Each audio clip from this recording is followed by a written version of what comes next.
నమస్తే welcome to 9+ news. Breaking news చూస్తున్నాం. తెలంగాణ రాజకీయాల్లో కీలకంగా మారిన రాష్ట్ర కేబినెట్ సమావేశం ఈ నెల 23న జరగనుంది.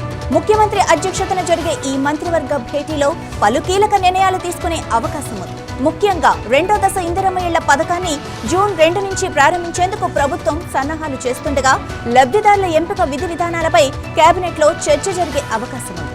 అలాగే భూముల మార్కెట్ విలువల్లో సవరణ, సాగునీటి ప్రాజెక్టుల పురోగతి, ప్రైవేట్ పాఠశాలల ఫీజుల నియంత్రణ అంశాలు కూడా ఈ సమావేశంలో ప్రాధాన్యం సంతరించుకున్నాయి. రాష్ట్ర అవతరణ దినోత్సవం సందర్భంగా చేపట్టే కార్యక్రమాలపై కూడా కేబినెట్ కీలక నిర్ణయాలు తీసుకునే అవకాశం కనిపిస్తోంది. ఇదే విషయానికి సంబంధించి మరింత సమాచారం మా ప్రతినిధి రాజ్ కుమార్ అందిస్తారు. రాజ్ కుమార్, చెప్పండి, మీ దగ్గర ఉన్న అప్డేట్స్ ఏంటి? Right Madhavi, good afternoon.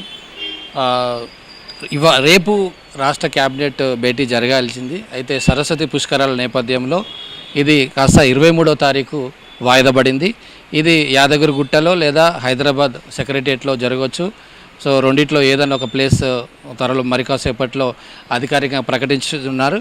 అయితే ఈ క్యాబినెట్ భేటీలో రేవంత్ రెడ్డి అధ్యక్షతన జరిగే ఈ క్యాబినెట్లో ముఖ్యంగా జూన్ 2వ తారీఖున అంటే రాష్ట్ర అవతరణ దినోత్సవం సందర్భంగా కొన్ని సంక్షేమ పథకాలు కావచ్చు, కొన్ని అభివృద్ధి పథకాలు లాంచ్ చేసే అవకాశం ఉంది, కొన్నిటిని అప్డేట్ చేసే అవకాశం ఉంది. దీని మీద ఈ యొక్క క్యాబినెట్లో చర్చించే అవకాశాలు ఉన్నాయి. ముఖ్యంగా నూతన సంక్షేమ పథకాలు, అదేవిధంగా ఇందిరమ్మ 2వ విడత ఇండ్ల విషయంలో ఆదిలాబాద్ నుంచి లాంచ్ చేసే అవకాశాలు కనబడుతున్నాయి. దీంట్లో లబ్ధిదారుల ఎంపిక విధి విధానాల గురించి క్యాబినెట్ డిస్కస్ చేయనుంది. ఆ గైడ్లైన్స్ పై కూడా సో ఇప్పటికే మొదటి దశ కొనసాగుతుంది. ఇప్పుడు రెండో దశ కొనసాగాలి. ఎందుకంటే ఎలక్షన్స్ కూడా ఆల్రెడీ అధికారంలోకి వచ్చి 2.5 years అయిపోయింది కాబట్టి ఇంకా 2.5 yearsలో దాదాపు 1 సంవత్సరం ఎలక్షన్కే వెళ్ళిపోతుంది. ఇక ఏమున్నా 1.5 year ఉంది కాబట్టి వేగం పెంచుకోవాలి, ఈ పథకాల మీద వెంటనే ముందుకెళ్లాలని రేవంత్ రెడ్డి సర్కారు ఆలోచించినట్టు కనబడుతుంది.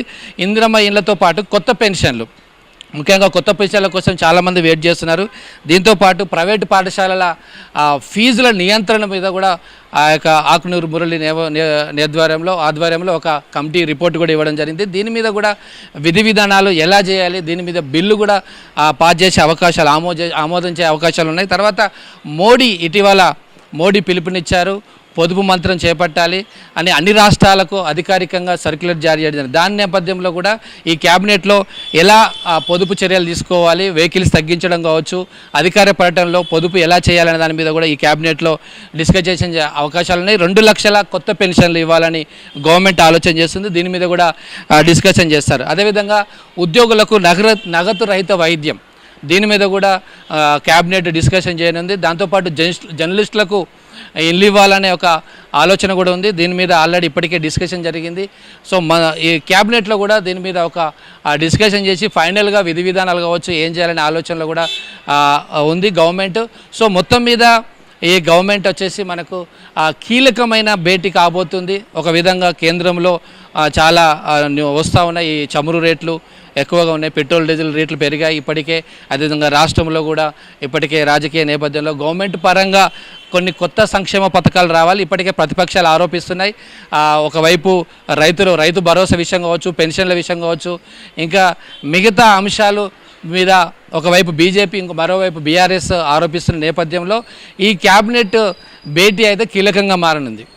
రైట్ రాజ్ కుమార్, మరి అంటే ఈ పథకాలు కానివ్వండి, లేకపోతే మీరు అన్నట్టు పెన్షన్లు కానివ్వండి, లేకపోతే ఇందిరమ్మ ఇళ్ళు ఏవైనా కానీ ఇవి అమలు చేయటం వరకు ఓకే, కానీ దానిలో తలెత్తే లోపాలు ఏవైతే ఉన్నాయో చాలా మంది గోలు పెడుతున్నారు కదా, మాకు ఇందిరమ్మ ఇళ్ళు రాలేదు, పెన్షన్ రాలేదు, నేను ఇప్పటికీ చాలాసార్లు అప్లై చేశాను, ఇలా చాలా ఇష్యూస్ ఉన్నాయి. సో వీటిని పరిష్కరించే వాటి గురించి ఏమైనా మాట్లాడదలుచుకున్నారా?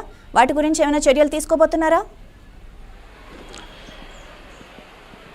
రైట్, ఖచ్చితంగా కొంత ఫీడ్బ్యాక్ వచ్చింది గ్రౌండ్ నుంచి, ఒకవైపు పార్టీ నుంచి, అదేవిధంగా ఇంకోవైపు ప్రభుత్వం నుంచి, ఇటు ప్రతిపక్షాల నుంచి. ఈ అన్ని రకాల కొన్ని సజెషన్స్ వచ్చాయి. ఎందుకంటే అనౌన్స్మెంట్ చేస్తున్నారు సంక్షేమ పథకాలు, కానీ వాటి అమల్లో కొన్ని లోపాలు ఉన్నాయని చాలా ఫీడ్బ్యాక్ వచ్చింది. దీని మీద కూడా కొంచెం చర్చించే అవకాశాలు లేవు. కానీ బడ్జెట్కు విరుద్ధంగా, అంటే ఖజానాకు అపోజిట్గా ఖజానా తక్కువ ఉంది, పథకాలేమో ఎక్కువ ఉన్నాయి.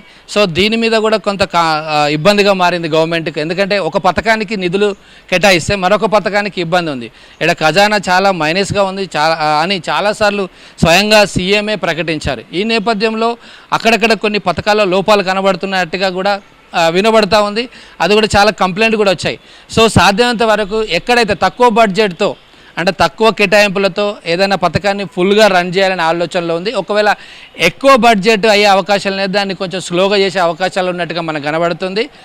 సో లోపాలు సవరిస్తుంది, అదేవిధంగా కొత్త వాటికి కూడా ప్రియారిటీ ఇస్తుంది. ఎందుకంటే ఎలక్షన్ ఇచ్చిన వాగ్దానాలు ఇప్పటికే 6 వాగ్దానాలు, ఒకవైపు 422 హామీలు, ఇవన్నీ కూడా ఏమీ అమలు చేయట్లేదని ప్రతిపక్షాలు ఆరోపిస్తున్న నేపథ్యంలో ఎక్కడెక్కడైతే పథకాల్లో లోపాలు ఉన్నాయో ఆ లోపాలను సవరణ చేయాలనే ఆలోచనలో కూడా రేవంత్ రెడ్డి సర్కారు ఉన్నట్టు కనబడుతుంది. ఈ క్యాబినెట్లో అది కూడా చర్చకు వచ్చే అవకాశాలు కనబడుతున్నాయి.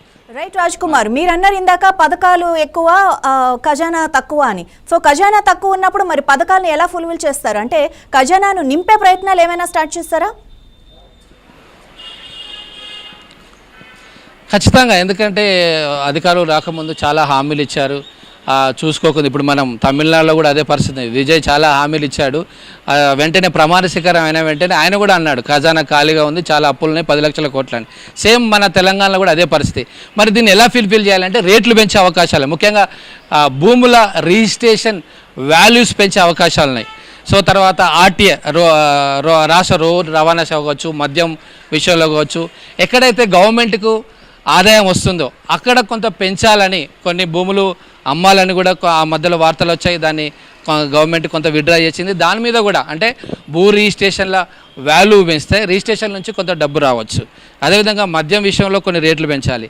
ఆ తర్వాత రోడ్డు ట్రాన్స్పోర్ట్ విషయంలో అంటే ఎక్కడెక్కడైతే ఆదాయం వస్తుందో ఆ శాఖల మీద కూడా అంటే అక్కడ రేట్లు పెంచేసి ఈ సంక్షేమ పథకాలను ముందుకు తీసుకెళ్ళాలి. అంతే తప్ప ప్రభుత్వం ముందున్న ఇంకో ఆప్షన్ లేదు. కేంద్రం నుంచి కూడా సరిగా గ్రాంట్ రావట్లేదని మరొక వైపు ఆరోపిస్తుంది. సో దీని మీద కూడా ఢిల్లీకి వెళ్ళి తమకు రావాల్సిన గ్రాంట్ రావాలి. అదేవిధంగా తక్కువ డబ్బులు వస్తున్నాయి, మేము ఇస్తున్న దాని మీద రూపాయి ఇస్తుంటే కేవలం 42 పైసలు వస్తున్నాయని ఒకవైపు కాంగ్రెస్ ప్రభుత్వం రేవంత్ రెడ్డి ఆల్రెడీ ఆరోపిస్తున్నారు. దీని మీద కూడా కేంద్రం నుంచి ఏమైనా గ్రాంట్లు వస్తే జిఎస్టీ నిధులు కావచ్చు, ఇవన్నీ కూడా ఫోకస్ చేయి. మొత్తం మీద ఎక్కడి నుంచి నిధులు సమీకరించి ఈ పథకాలను సాధ్యంత వరకు ప్రతిపక్షాలకు విమర్శించడానికి అవకాశం లేకుండా వీటిని ఎలా ముందుకు తీసుకెళ్లాలనే దాని మీద ఈరోజు రేవంత్ సర్కార్ ఆలోచనలో పడింది. Right, thank you Raj Kumar.